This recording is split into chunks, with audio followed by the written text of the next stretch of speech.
Jaguar Wright s'en prend à toutes les femmes qui ont un jour travaillé avec Diddy. Des détails émergent selon lesquels Diddy aurait été un informateur du FBI, et tous ceux qui l'ont aidé tentent de s'échapper. Jennifer Lopez, Oprah, Ellen, certains des plus grands noms d'Hollywood fuient, et ce n'est que le début. Les caméras sont éteintes, les équipes de relations publiques sont silencieuses, et les itinéraires de fuite sont en train d'être planifiés.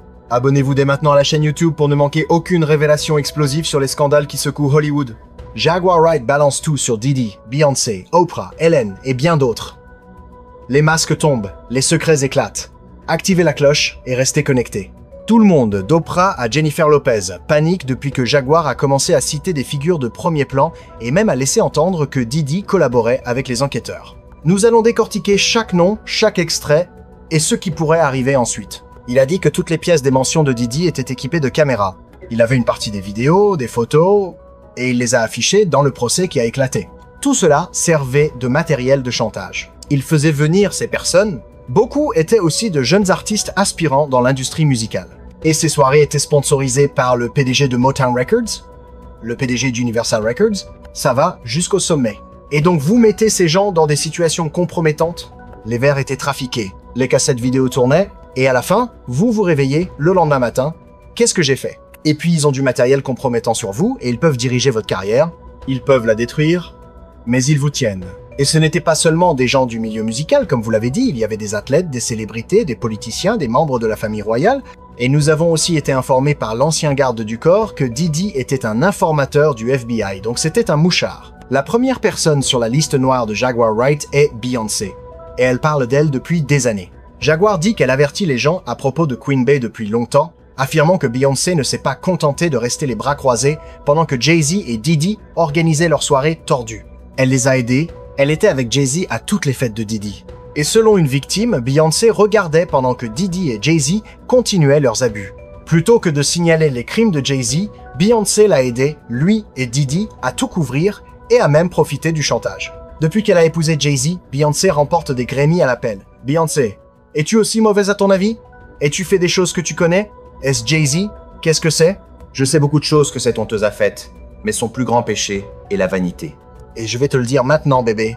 Tout le monde qui te connaît sait que t'es bête, comme un sac de cheveux. La vérité, c'est que si ce n'était pas pour ton chant et ta danse, tu n'aurais jamais été plus qu'une shampouineuse dans le salon de ta mère. Tu n'as pas le bon sens d'un fichu chien. Mais ce n'est pas criminel. Hein? Ce n'est pas criminel. Yaté. Non, je vais t'y amener. Oh, je vois. Elle est juste trop bête pour savoir dans quoi elle s'est embarquée. Non, elle est juste assez bête pour être partante pour tout ce qui se passe. D'accord. Il est probablement l'une des personnes les moins empathiques que j'ai jamais rencontrées de ma vie. Jaguar a exposé Beyoncé et Jay-Z à la télévision nationale quand elle est passée chez Piers Morgan pour couvrir leurs crimes. Ils ont envoyé une mise en demeure à Piers Morgan, mais même là, ils n'ont jamais porté plainte pour diffamation. Ils savent que s'ils portent plainte, tout ce que Jaguar possède va sortir au grand jour. Un utilisateur a écrit sur X « Drôle comme personne n'a envoyé ses avocats contre Jaguar Wright » et elle parle de tous ces salauds depuis des années. Pas de procès en diffamation, pas d'accord de confidentialité, pas de mise en demeure, rien. Qu'arrive-t-il avec les révélations? Vous vous rendez vulnérable à toutes sortes d'attaques, visibles et invisibles. Qu'est-il arrivé à mon ami? Quand il est mort, il y avait 250 000 $ sur ma tête et 150 000 $ sur la sienne. Mais si, j'avais décidé de baisser la tête et de dire « Sean, je suis prête à jouer le jeu. » Et puis trouver un moyen de m'infiltrer chez lui et de le manipuler. Le truc avec les plateformes, la monnaie du monde moderne, c'est que presque tout le monde en a une tant qu'il a quelque chose à dire que les autres veulent entendre. C'est pourquoi nous l'avons invité à être interviewé. Les gens qui font ces affirmations ont un public avec ou sans émission comme la mienne. Eh bien, Jaguar Wright fait plusieurs allégations graves sur Jay-Z et Beyoncé pendant cette interview. Comme je l'ai dit sur le moment, ils n'étaient pas présents pour répondre ou se défendre, mais maintenant ils l'ont fait. Leurs avocats nous ont contactés pour dire que ces affirmations étaient totalement fausses et n'avaient aucun fondement factuel, et nous avons donc respecté la demande légale de les couper de l'interview originale. Modifier des interviews n'est pas quelque chose que nous faisons à la légère dans une émission appelée Uncensored. Mais comme le proverbial cri de feu dans un théâtre bondé, il y a aussi des limites légales pour nous. Nous présentons nos excuses à Jay-Z et Beyoncé. Un autre nom lié à la fois à Diddy et aux abus est Naomi Campbell. Pendant les 20 dernières années, Naomi a travaillé avec Diddy. C'était après qu'elle ait déjà été enquêtée pour son implication avec des prédateurs d'enfants connus comme Jeffrey Epstein et Ghislaine Maxwell. Vous n'étiez pas au courant des activités d'Epstein. Connaissiez-vous qui il était? Oui, je le connaissais. On me l'a présenté à mon 31e anniversaire par mon ex-petit ami Flavio. La plupart des gens, surtout ce fils horrible, voulaient que j'aille en prison, et je ne dis pas que mon comportement était correct. Je pense que tout le monde, pendant cette période de folie à Terminal 5, était bouleversé, et j'ai réagi, et je suppose que j'ai simplement allé trop loin.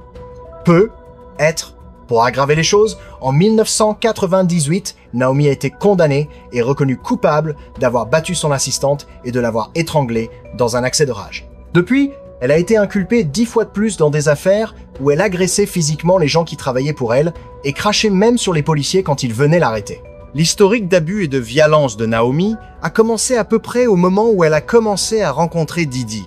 Et tout comme Didi, elle n'est jamais allée en prison. Presque un an avant le raid chez Didi, Naomi Campbell était de retour au tribunal, cette fois pour avoir griffé l'œil d'un photographe. Elle a écopé d'une peine de prison de 6 mois avec sursis. On sait tous que Naomi a du caractère.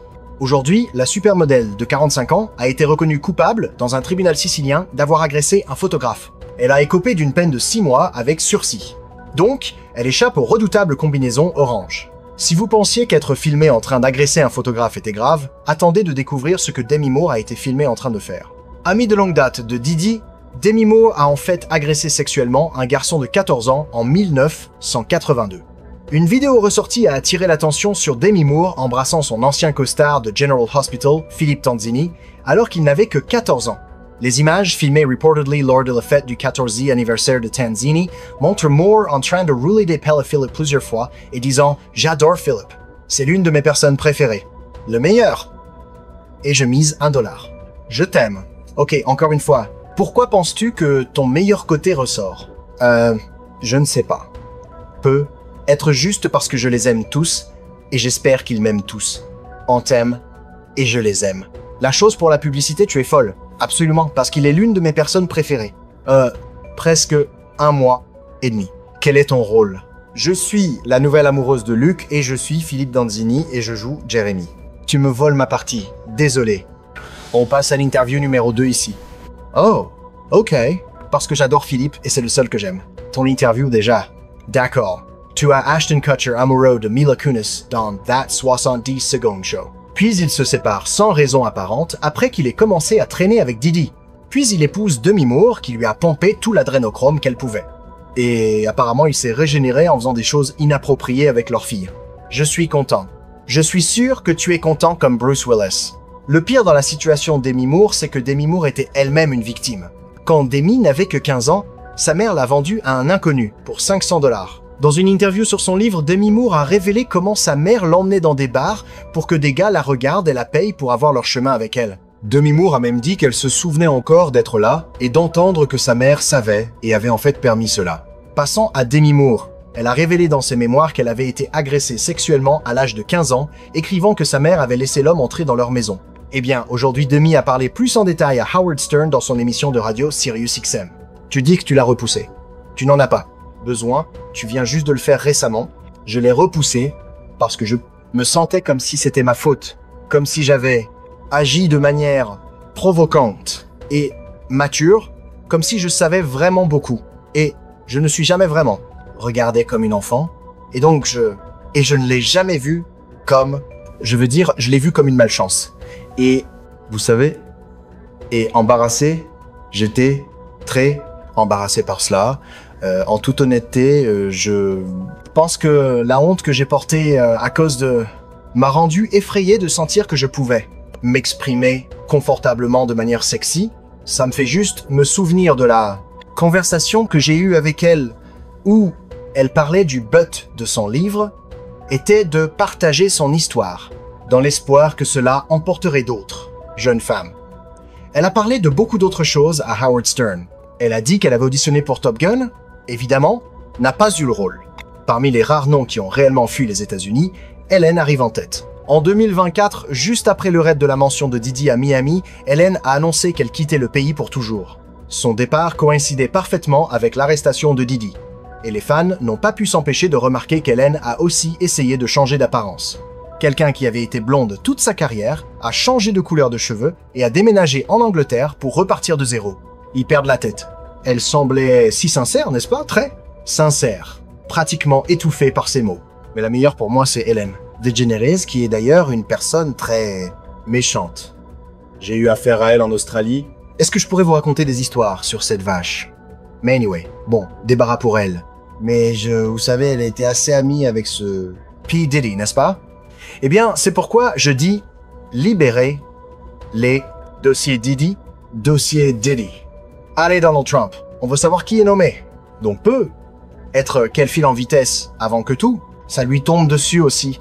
Mais quel tas d'hypocrites. Ellen DeGeneres et sa femme Portia de Rossi auraient fui les États-Unis direction le Royaume-Uni après la victoire écrasante de Donald Trump. De nombreuses publications rapportent que le couple a quitté les 10 ans. États-Unis de façon permanente. Il y a aussi des rapports selon lesquels le couple a mis leur manoir de Montecito sur le marché. La publication de divertissement de rap, l'histoire exclusive, et a dit que Ellen DeGeneres et sa femme Portia de Rossi ont déménagé dans la campagne anglaise, mis leur domaine de Montecito sur le marché et prévoient de ne jamais revenir aux États-Unis. Disant à des amis que l'élection de Donald Trump était leur principale motivation. Ellen DeGeneres a été une critique vocale de Trump, donc le déménagement ne surprend pas la plupart. Tu es vraiment mauvais. Si tu devais être coincé dans un ascenseur avec soit le président Trump, Mike Pence, ou Jeff Sessions, ce serait qui? Est-ce que l'un de nous doit en sortir vivant? Ellen DeGeneres a été vue avec une nouvelle couleur de cheveux depuis son déménagement au Royaume-Uni. La comédienne a changé son look signature blond pour brun alors qu'elle était vue en train de passer une soirée avec des amis dans un pub appelé The Farmer's Dog. Ellen est sortie avec sa femme, Portia de Rossi, et quelques amis, dont la chanteuse Nathalie Imbruglia. Des sources ont dit à TMZ plus tôt cette semaine qu'Ellen et Portia ont déménagé en Angleterre à cause de la réélection de Donald Trump. Elles se sont reportées de lit installées dans leur nouvelle maison dans la région sud-ouest de l'Angleterre, mais elles avaient acheté la propriété avant l'élection. Ce qui est probablement encore plus intéressant, c'est que maintenant que Diddy va bientôt sortir, Ellen essaie de faire un comeback. La même personne qui était prétendument prête à quitter les États-Unis pour toujours quand Diddy a été arrêté a soudain décidé de revenir maintenant que Diddy a été déclaré non coupable. La mère de Sean P. Diddy Combs, Janice, agitant la main à la foule. Ses enfants, éclatant en sourire, alors qu'ils quittent le Ponviaz, tribunal fédéral,